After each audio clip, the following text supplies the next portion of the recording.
Naalarma ang isa sa mga Phantom Beast nang maramdaman niya ang kakaibang presensya sa paligid. Taglay niya ang isang pambihirang kakayahan, ang makaramdam ng mga paparating kahit mula sa malalayong distansya. Sa pagkakataong ito, naramdaman niyang papalapit na ang Super Alliance sa kanilang base. Ngunit hindi lamang iyon, batid niya rin na ang mga paparating ay hindi pangkaraniwan. Sila'y binubuo ng mga lubos na bihasa sa pakikipaglaban, mga mandirigmang may mataas na antas ng kasanayan. Samantala, ang demigod na si Mr. Fogg ay hindi nag-aksaya ng oras. Sinira na niya ang kanilang daungan at isinama ang barko sa kanyang pagwasak. Inubos din niya ang lahat ng mga bantay sa lugar at ngayon ay diretso ng sumasalakay patungo sa laboratorio ng Royal Dragoons. Ito ang tatalakayin ko ngayon, kaya kung handa ka na, Terren at simulan na natin. What's up mga Coops, Manga Moto nagbabalik.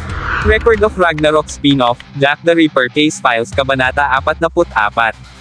Pakikipagtagpo sa di kilala. Sa umpisa ng kabanata, makikita natin ang isang lalaking may tato ng Phoenix, si Kaka, na may kasamang doktor sa tabi niya.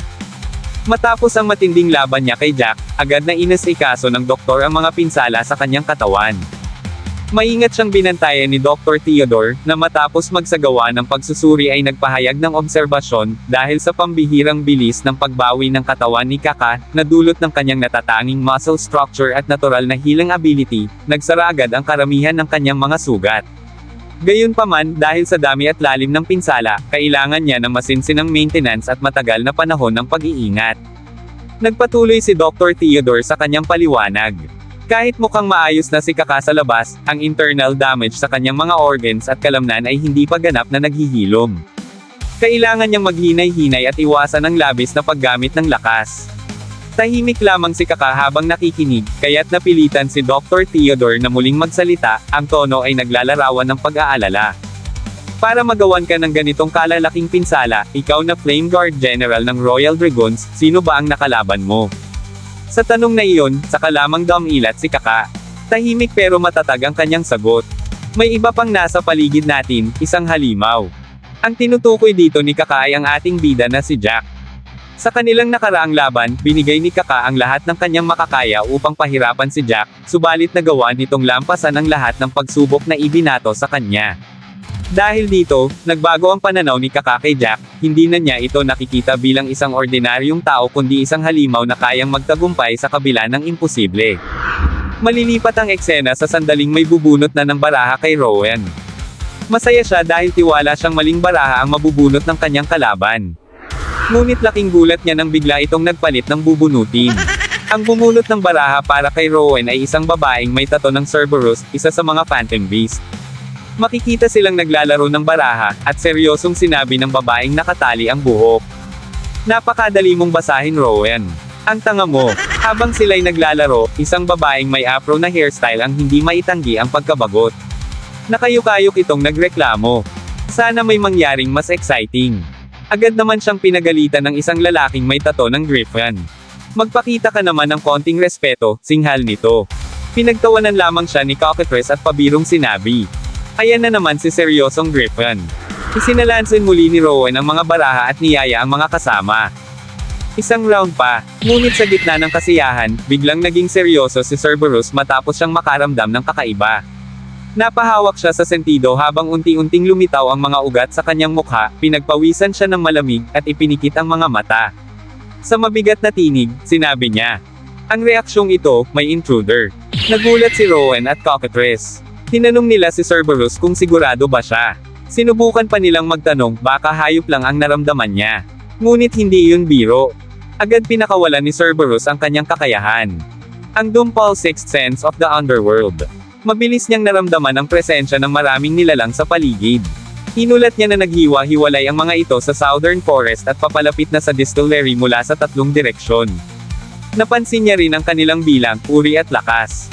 Dito na nagsimulang pagpawisan si Cerberus nang mapagtanto niyang ang mga paparating na tao ay hindi mga karaniwang mandirigma, kundi mga bihasa at pambihirang manlalaban na tunay na dapat katakutin. Mabilis na malilipat ang eksena patungo sa isang silid kung saan sina Cerberus, Rowan, Cockatrice, at Griffin ay nag-uulat kina Dr. Theodore at Zachariah. Sa harap nila'y nakalatag ang isang board na may mga chess pieces, na kumakatawan sa kanilang base at sa mga paparating na kalaban. Tinapos ni Cerberus ang ulat. 18 ang bilang ng ating kalaban. Hindi sila ordinaryong pirata o castaway. Malalakas ang life energy na dala nila. Sumingit si Cockatrice. Mukhang decoy lang ang mga hostage. Pinayagan nilang makatakas tayo para matunton ang base natin. Dito na tinanong ni Rowan si Cerberus kung bakit hindi nito naramdaman na may sumusunod na sa kanila. Sumagot si Cerberus, bahagyang nanggigigil. May kasama ang kalaban na kayang itago ang presensya nila laban sa aking detection ability. Nagbigay naman ng karagdagang obserbasyon si Griffin. Maaaring ang sumunod sa atin ay isang taong may sobrang lamig na pag-uugali at tahimik lang. Malamang isa siyang propesyonal sa pagsunod ng hindi nararamdaman. Walang mintis ang obserbasyon ni Griffin, tila ba kilala na niya mismo si Alaric.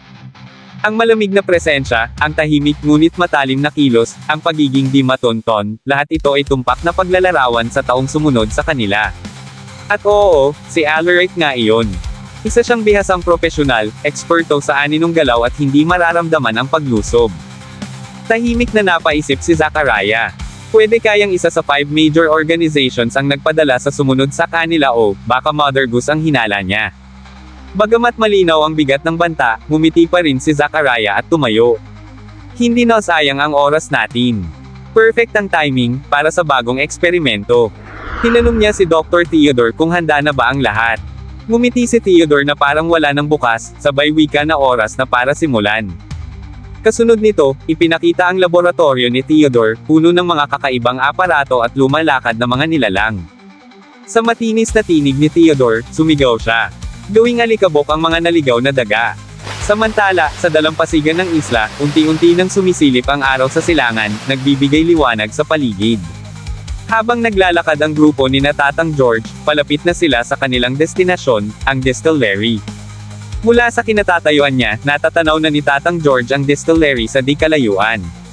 Kaya't tinanong niya ang kanyang mga kasamahan, nakikita niyo na ba ang target natin?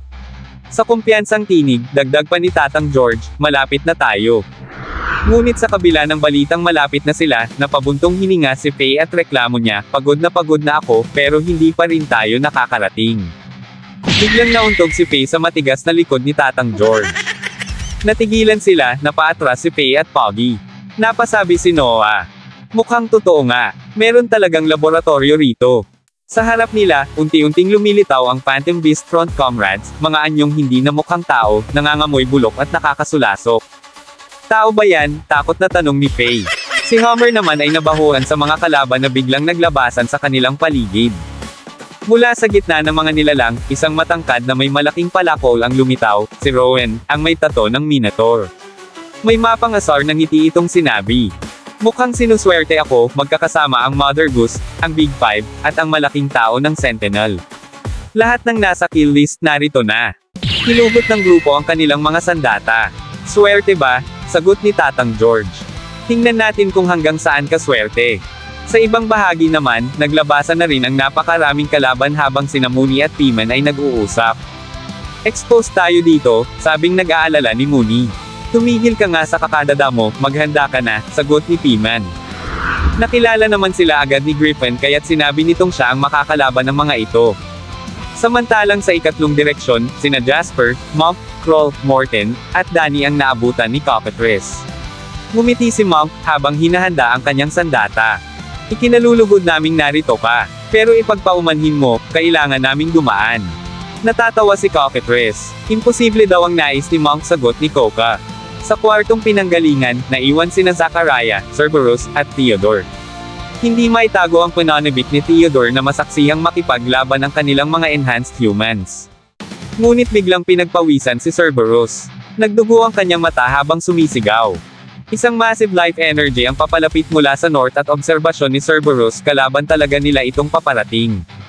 Lubos na nagulantang sina Theodore at Zachariah sa kanilang narinig, isang frontal attack ang isinasagawa ng kalabang papalapit. Hindi man lang ito nagdalawang isip. Buong tapang nitong hinarap ang kanilang buong puwersa, waring walang kahit kaunting pangamba. Walang pag-aalinlangan, lumusab ito ng harapan, animoy hamon sa kanilang lakas at kakayahan. Samantala, si Cerberus naman ay hindi makapaniwala sa nasasaksihan.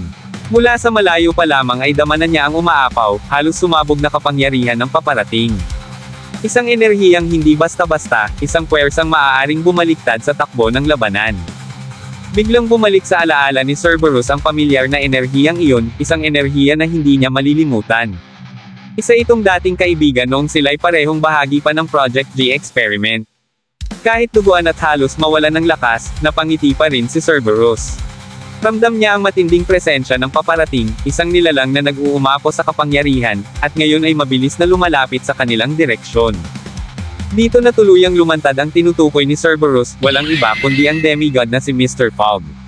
Sa kanyang pagdating, agad niyang winasak ang daungan ng Royal Dragoons, kasama na ang barko ng mga ito. Isang matalinong hakbang upang masigurado na wala ni isa man sa kanilang mga kalaban ang makatatakas mula sa isla. At dito na nagtapos, alam kong bitin ka sa kwentuhan natin, kaya sorry na agad. Shoutout po muna kina